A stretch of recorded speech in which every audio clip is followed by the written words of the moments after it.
आपके साथ स्वाति मिश्रा। हिंदुस्तान में जातिगत द्वेष फैलाने के लिए आए दिन वामपंथियों और अलग अलग संगठनों द्वारा कई प्रकार के हथकंडे तो अपनाए जाते हैं। ये मामला है हमारे ही हिंदुस्तान से जुड़े बौद्ध धर्म का।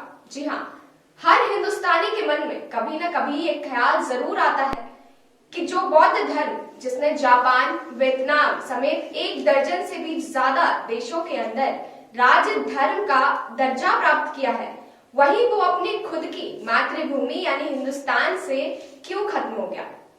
वही वामपंथी इस सवाल के जवाब में कटुता फैलाने का कोई मौका नहीं छोड़ते। उन्होंने इसकी पृष्ठभूमि ये रखी कि मौर्य वंश के आखिरी शासक यानी विहिद्रथ की हत्या कर दी गई।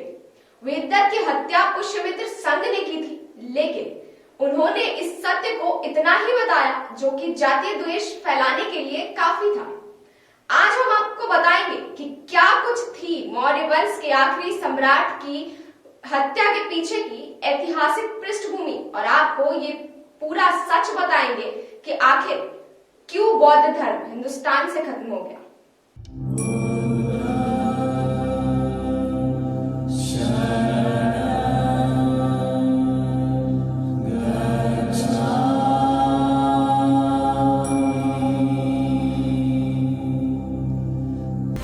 करीब 500 ईसा पूर्व अस्तित्व में आया बौद्ध धर्म अगली कई शताब्दी तक दुनिया के कई देशों में फैला और अपना प्रभाव कायम किया।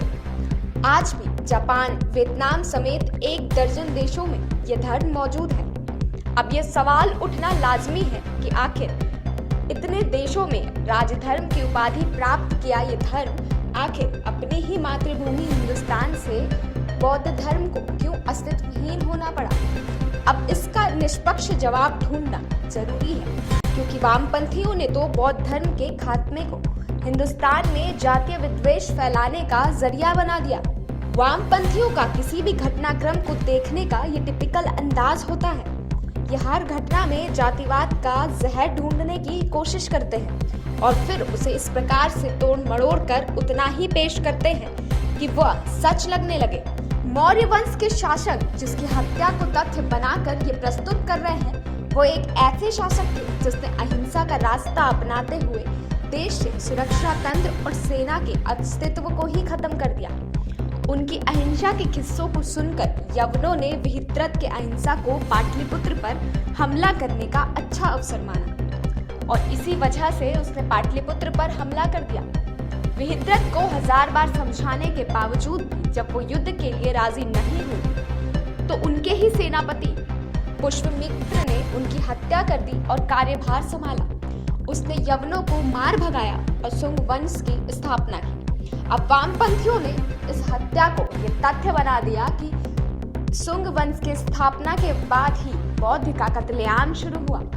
लेकिन शास्त्रों की माने तो अहिंसा कभी बुरा नहीं हो सकता, लेकिन अगर आपकी ही अहिंसा को कायरता समझ के कोई आप पे शस्त्र उठाए तो अहिंसा का रास्ता अपनाना ही पड़ता है। अगर वामपंथियों की माने तो शुंग ने बौद्धों पर हमला किया और उन्हें हिंदुस्तान छोड़कर जाने पर मजबूर कर दिया।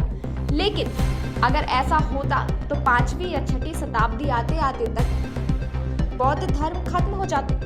लेकिन उसके बाद करीब 600 साल के बाद जब फहियान हिंदुस्तान आए, तब उन्होंने बौद्ध की जो भी हालत देखी उसे अपने पुस्तक में लिपिबद्ध किया।